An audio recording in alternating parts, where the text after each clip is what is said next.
Okay, can we please have a chat about why so many people, maybe yourself included, try to change patterns and behavior, but constantly end up right where you started?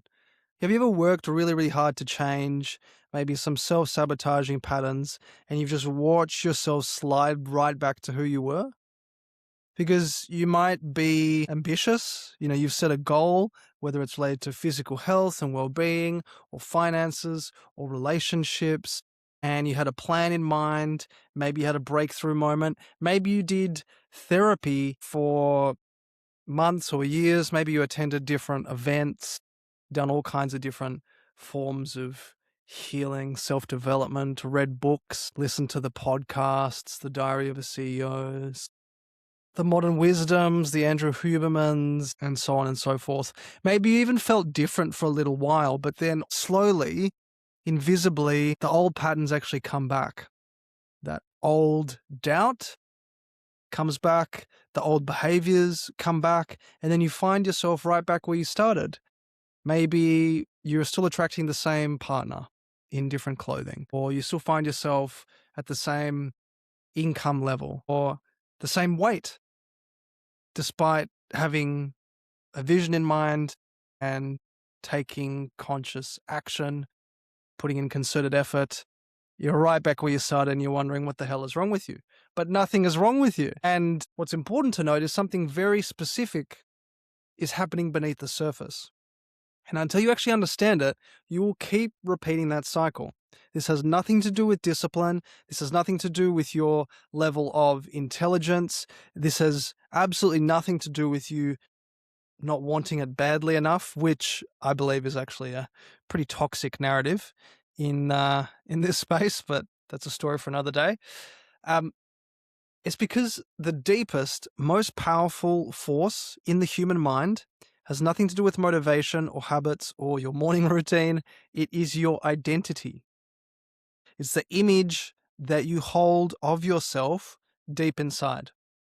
Now, what nobody actually tells you is that you will always perform in a way that is consistent with how you see yourself. Always. And your self-image, how you see yourself, how you think about yourself, how you feel about yourself, it's not just the belief that you have about yourself. It's kind of like a thermostat. Stay with me. No matter how high you try to turn the heat up on your life, if the thermostat is set low, you will keep coming back down. You will keep reverting to that set temperature. And in this episode, I want to go really deep on this with you. I love geeking out on this stuff. So we're going to go deep. We're going to pull from some really, really incredible science from the work of Maxwell Maltz in psycho-cybernetics, from the late, great Bob Proctor, who I had the honor of studying under, and also from ancient wisdom that has been pointing to this truth way before modern psychology gave it a name. I'm also going to share something very personal with you. It's something that I don't talk about lightly. I don't always share it because I went from seeing myself as a degenerate, as an addict, as someone who had just gone off the rails and had lost the plot, to seeing myself as a leader and a coach and a healer and a guide. And that shift changed a lot for me. Not everything and not overnight, but it changed so much for me in my life. And more than that, irreversibly. Like, I can't go back to the person that I was before. Even if I try, I can't go back. So, and if that's something that you feel called to experiencing as well, I mean, I absolutely want that for you, to be able to let go of past versions that no longer serve you and to step into, a new, strong, confident, empowered version of yourself. Absolutely. So if you've ever felt like you're fighting yourself, if you feel like you're taking 2 steps forward and then 3 steps back, like, man, change just feels so damn hard, even though you know what you should be doing. Just stay with me, because by the end of this episode, you're going to understand the real reason. And more importantly, you're going to know what to do about it. I'll share some real practical tools and frameworks with you so you can start putting it into action. So let's get into it. Now, as I said before, There was a period of my life, maybe 6 to 7 years ago, and perhaps even, slightly longer than that, come to think of it. But in any case, the image that I held of myself around that point in time was genuinely dark. I saw myself as a degenerate, as an addict. I didn't believe that I was worth anything. Didn't believe that I mattered. And subconsciously, I saw myself as someone who had settled for a version of life far beneath what I knew I was capable of. And so, I mean, you could look at my results in life, whether it were related to unhealthy coping mechanisms and addictions and, having run-ins with the law and just feeling depressed and sad and anxious. But that was actually a byproduct of how I was seeing myself, the image that I had in my mind. It wasn't just a thought that I was running. It was who I actually believed I was. Like I said, fundamentally, I didn't believe that I was worthy of love and success and abundance and joy. I didn't believe that I mattered. And so naturally, as we'll explore throughout the course of this episode, that actually informed how I thought, the words that I used to talk to myself, how I felt, how I then showed up and conducted myself with friends, in the workplace, in relationships, and so on and so forth. And so here's what I want you to understand is that identity, it's not just something that lives inside your mind. It's your entire body. It shapes the way that you walk into a room. It shapes the way that you speak, whether you present yourself as confident and magnetic and expressive or shy and timid. It influences the relationships that you allow in, be they friendships or romantic relationships. It also influences the opportunities that you might be unconsciously blocking right now. And so I wasn't consciously choosing to sabotage myself. My self-image was doing it for me, completely automatically and consistently. It was like a thermostat pulling me back to its set point every time I started to rise. So I would have a goal to get fit and strong in the gym. However, because I believed at an unconscious level that I wasn't really worthy of great health and well-being, I found ways subconsciously to sabotage myself. Binge eating, drinking, drugging, and so on and so forth. So you always revert back to the level at which your thermostat, your self-image is set. Now, the shift for me didn't happen because I read a book or listened to a podcast or attended a seminar. I mean, they're all powerful tools, as we've already touched on, for awareness, absolutely. But awareness doesn't equal transformation. Simply intellectually understanding something doesn't lead to a fundamental shift in the way that you think, feel, and act. So for me, it happened because I did inner work to genuinely, at a felt emotional level, begin to see myself differently. Now, through a variety of tools, and I'll share some more at the end, I began to identify myself as a leader, as a coach, as a social impact entrepreneur, as a healer, as a guide, as a helper, as someone who had actually walked through enough darkness and chaos and shit to actually be useful to others who are navigating their own. Now, like I said, wasn't only a cognitive shift, it was also somatic. It was also feeling different in my body. That meant letting go of emotions of shame and guilt for how I showed up for myself or how I didn't show up for myself. So now when that internal image actually began to shift, then everything else followed.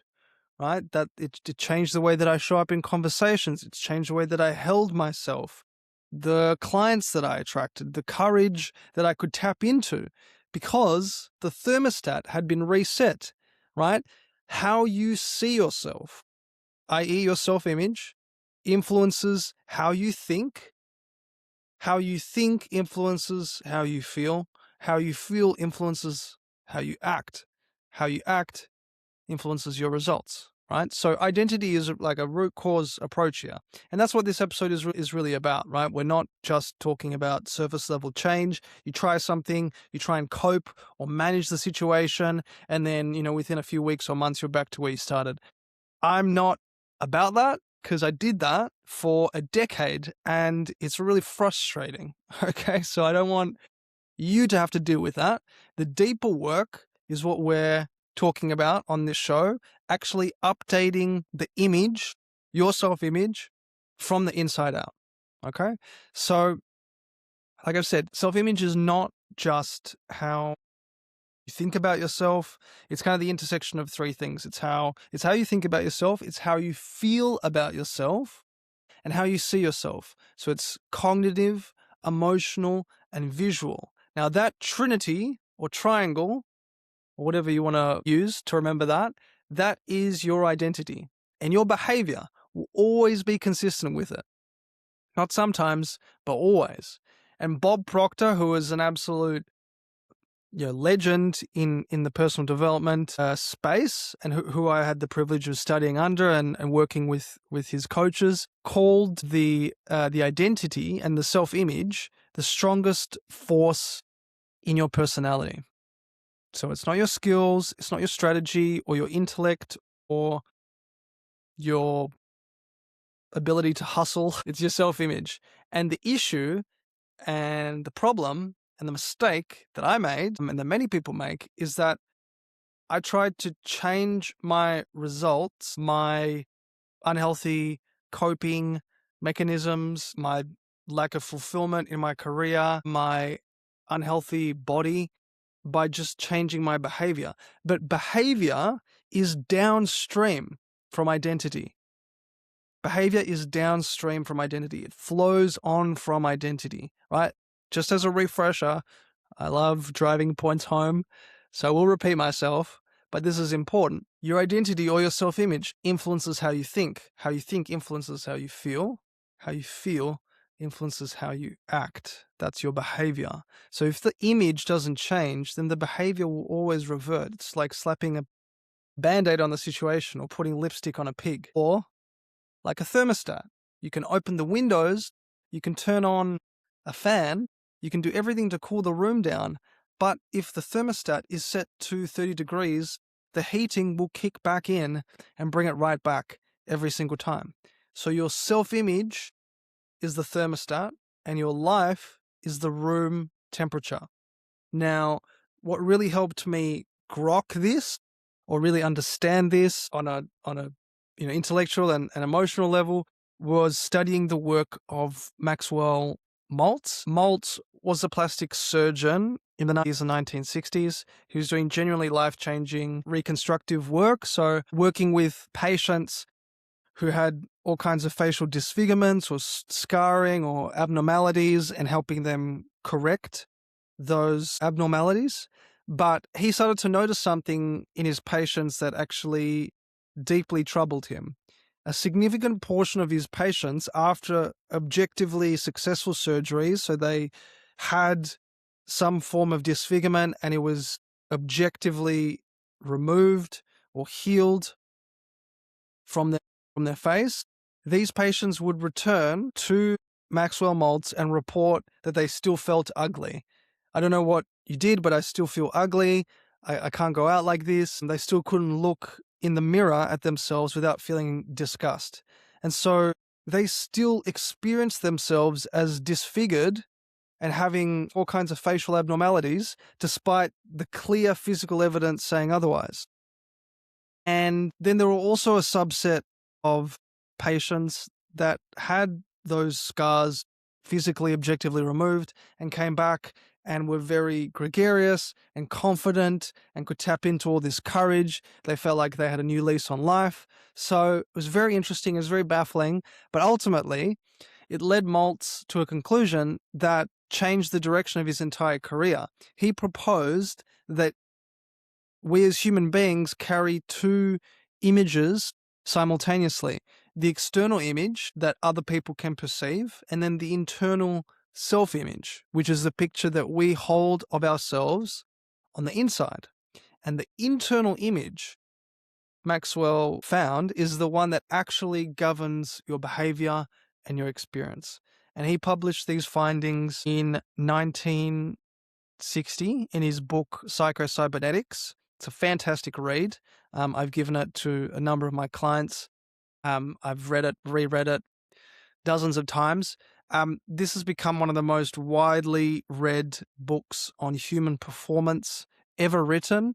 And the central concept is that the mind operates like a cybernetic guidance system.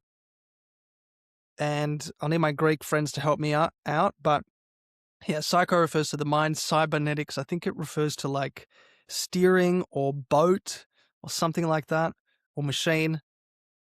I need some help there. But in any case, a cybernetic guidance system is always seeking to move towards a specific target, right? And that target is always the self-image. Now, one of my favorite quotes from Maxwell Maltz is that the self-image sets the boundaries of individual accomplishment. So your capacity or ability or boundaries of your performance are entirely governed by how you see yourself, right? You will never outperform how you see yourself, right? If you are a middle manager and you're going for a leadership position, a partner, to become a corporate leader, but you don't actually see yourself, you don't actually believe that you're capable of that. I mean, that has already defined the limits of your ability to accomplish a goal like that, right? So it has nothing to do with what's objectively possible.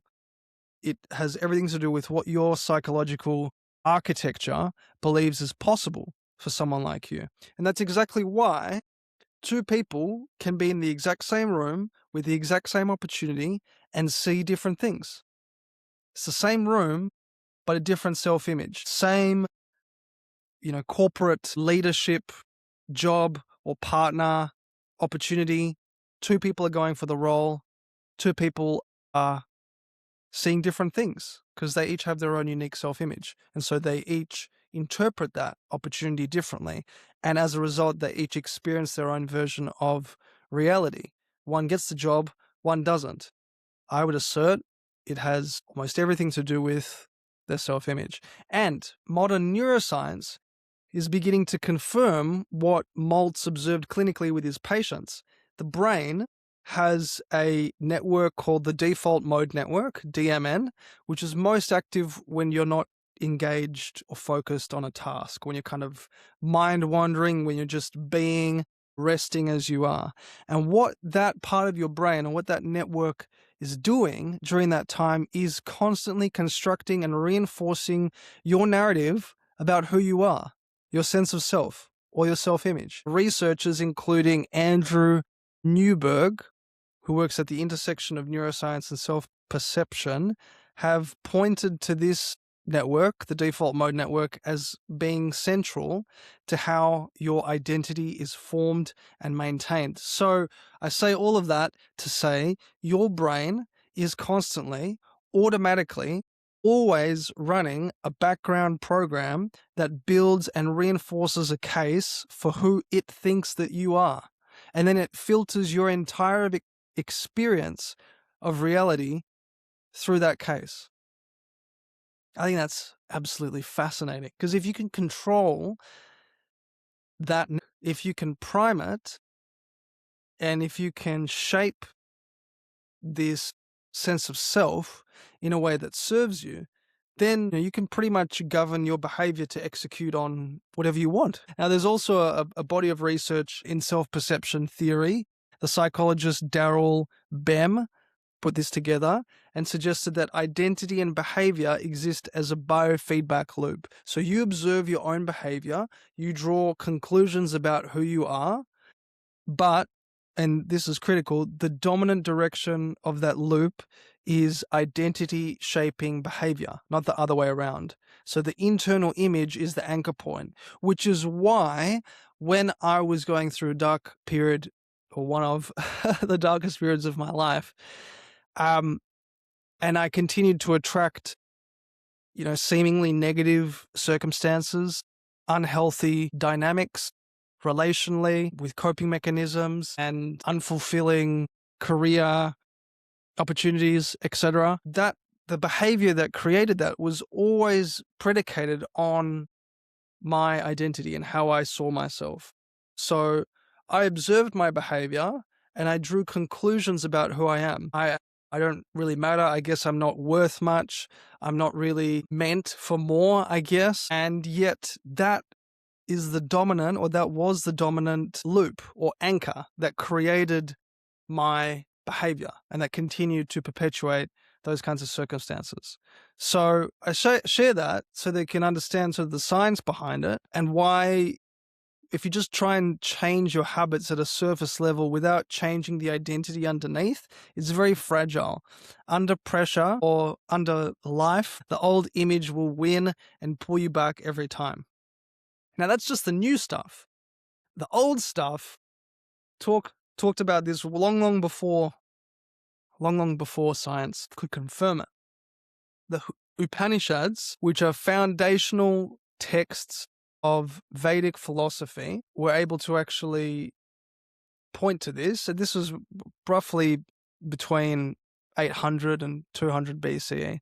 But they contain a teaching that translates roughly to: you are what your deep driving desire is. And as your desire is, so is your will. As your will is, so is your deed. As your deed is, so is your destiny. So that internal image is the origin point of the entire chain. Marcus Aurelius, the Stoic goat, wrote extensively, in his journal about the power of your inner narrative and self-perception. And his practice was essentially a daily discipline of deliberately constructing the identity that he wanted to embody. He understood the quality of the inner conversation about who you are ultimately determines the quality of the outer life. Buddhism as well, there's the concept of anatta. It's often translated to non-self. Now, that teaching is that the fixed, rigid sense of self that we cling on to, it's a construction. It's illusory. It's a story. It's a concept, right? That sense of self that we create and that is being created on a moment-by-moment basis. It's illusory. It doesn't even exist. I mean, try and point to it. You can't find it, right? So, and that's where our suffering comes from, or at least a significant source of suffering is from clinging to a self-image or a sense of self that no longer serves us, or that was never truly ours to begin with, that was conditioned and programmed through our upbringing from parents or from society or friends. And, we created this egoic, identity or sense of self, and we're clinging on to it. But that is actually creating more suffering as opposed to learning how to let go.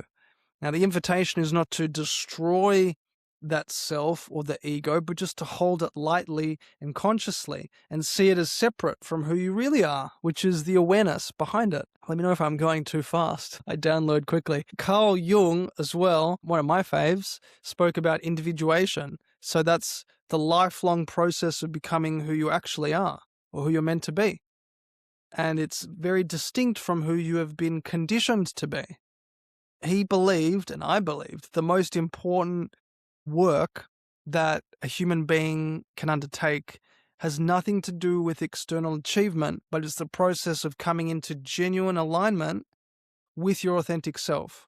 So that points to shadow work, integration, reclaiming lost parts, reclaiming parts of yourself that you've kept hidden from the world, that you've rejected, that you've denied, that you suppress, right? Reclaiming all of those parts, warts and all, and coming into genuine alignment with your authentic self. Right? So I share all of this stuff to say that every tradition, every era, every school of thought has looked very deeply at the human experience and has pointed to this same truth, that the image that you hold of yourself is really the foundation of everything. So if you've ever tried to change and found yourself reverting, it has nothing to do with your willpower sucking. It's an identity issue. And I'm not here to shame or judge whatsoever. It's just, in a mechanical sense, that's what it's come down to. Your system is doing exactly what it was designed to do. Now, you can change your habits without changing your identity, and those habits will collapse under pressure. Like the gym fitness example, right? Seeing myself as unhealthy or not worthy of strength and vitality, right, was the barrier to me not being able to tap into that.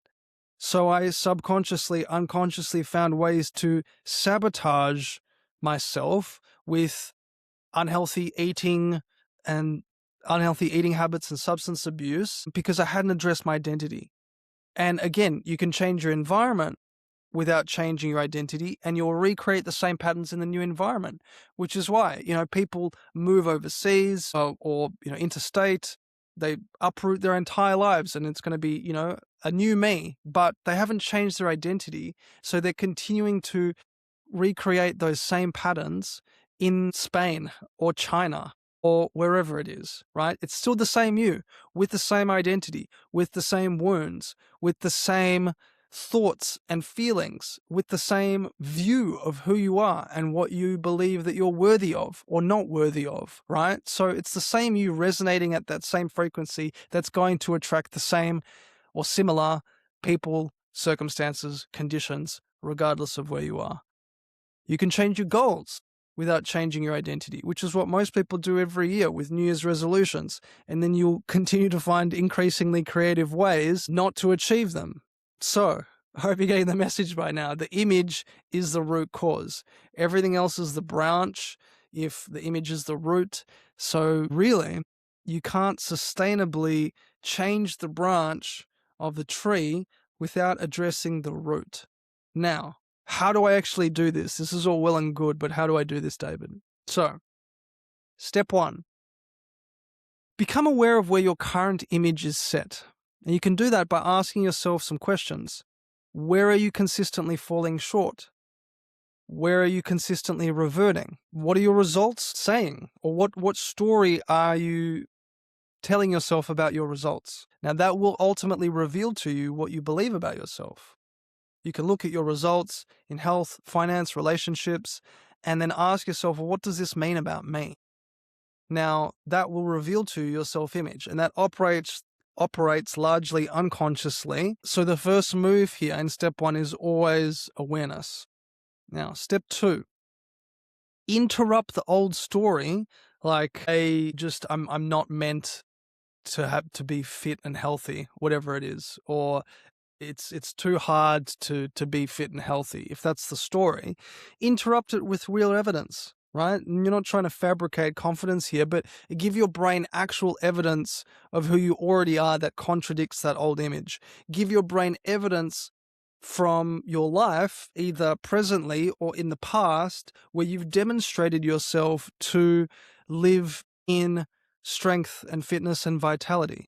Right? Your brain is constantly building a case for your identity, so just start feeding it different data deliberately. Okay? That's how you start programming yourself. Step 3, begin acting as if. Now, a lot of the great teachers talk about acting as if. That's a nod of respect to Sir Neville Goddard. Plenty more episodes on him, or not plenty more, but I'll start recording more. But anyway, acting as if, it's not delusionally, it's deliberately. Maybe it is a bit delusional, but at the end of the day, it's here to serve you. So choose the identity that you're growing into. I'm someone who's fit, who's strong, who's healthy, who's full of vitality. How would that version of you be showing up? Then start making decisions from that place before you fully feel it. Ask yourself, how would a fit, strong, healthy person respond in this situation? How would a leader handle this issue or opportunity? How would the version of me or the version that I am becoming show up right now? How would my higher self navigate this situation?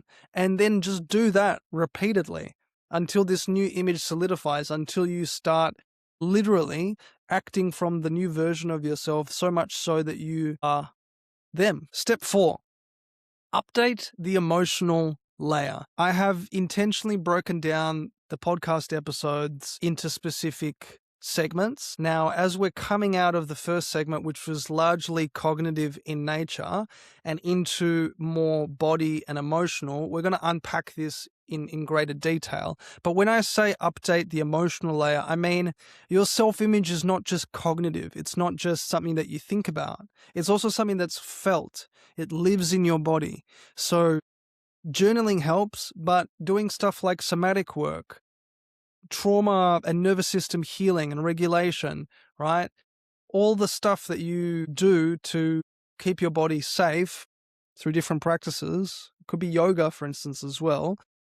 All of it shapes that felt sense of identity. So the image has to be updated in the body as well, not just the mind, because the body is the doing part of your personality. If you see yourself as a leader, but in your body you're holding on to shame and unworthiness, and it's keeping you stuck in fight or flight, you don't feel safe to take action, to go for that opportunity, to put your hand up for this promotion, to post content online, right? Your body will hold you back. So I say all that to say, update the emotional layer is just as, if not more, important than the cognitive work. Now, step 5, the last step, as we bring this in for a landing, protect the image that you are building, because the world, the people around you, will constantly try to put you back in the box that it has you in. People who knew the old you, or who may have benefited from the old you, who had their own unique habits, be they perceived good or bad.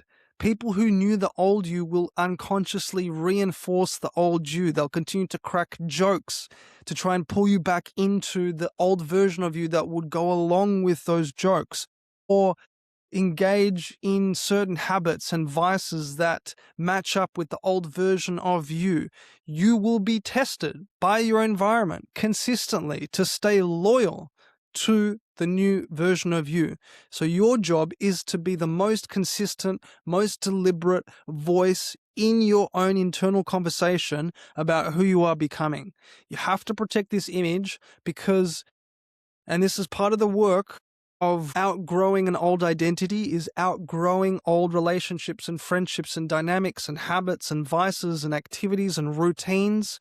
And so you're kind of going to be living in two worlds, right? You're going to be having one foot in the old world, one foot in the new world, and it's going to feel really uncomfortable. It might feel really lonely at times, and I absolutely get that. And, I felt terrified, not knowing who I'm becoming, but no longer resonating with the old version of me, and just kind of stuck in this in-between void space, and it's fucking scary, and I'm like, what's happening? I get it. So this episode is really part of the call that you may have been making or asking for to shine some light on this, because it's a very real thing, and I want you to know that it's okay to feel uncomfortable. But your work, like I said, is to really protect that image and protect the version of yourself that you're becoming, and just identify when you're being pulled back into the old version of you and stay loyal to the new version of you. As we bring this in for a landing, I want you to know that you are not your history. You're not what happened to you. You're not the story that was handed to you by other people. You're not the image that was formed through years of conditioning and comparison and contraction, right? Maxwell Maltz watched people stay trapped in an old picture of themselves, continuously calling themselves ugly and disgusting and abhorrent, despite every external reason to update it. And Bob Proctor spent, 6 decades, 60 years teaching that the self-image is the key to everything. And the ancient traditions knew it long before either of them. And I know it as well because I've lived it and I'm continuing to live it. I know what it costs to stay in an image that doesn't fit you anymore. And it feels really uncomfortable. And this is this sense of dissonance, and it's yucky and it's messy. And I know what becomes possible when you do the work to change it. You don't need to become someone else. You just need to become a clearer, more honest, more fully expressed version of who you actually are. It's actually about doing less as opposed to trying to do more. It's about letting go of the things that no longer resonate with you. That is the work. It's the most important work that you'll ever do. And if this landed for you, please share it with someone who needs to hear it, who might be in that in-between void space now, or who might be trying a bunch of different tools, modalities, things to change their behavior, yet consistently finding themselves right back where they started. I get the frustration. I get the exasperation. That's, a big inspiration for why I recorded this today. So if it resonated with you, please leave a rating or review. It really helps this show reach the people that it's meant to reach. You could be helping someone who really needs to hear this message today. So thank you again for being here in this conversation with me, and I'll see you in the next one. Lots of love.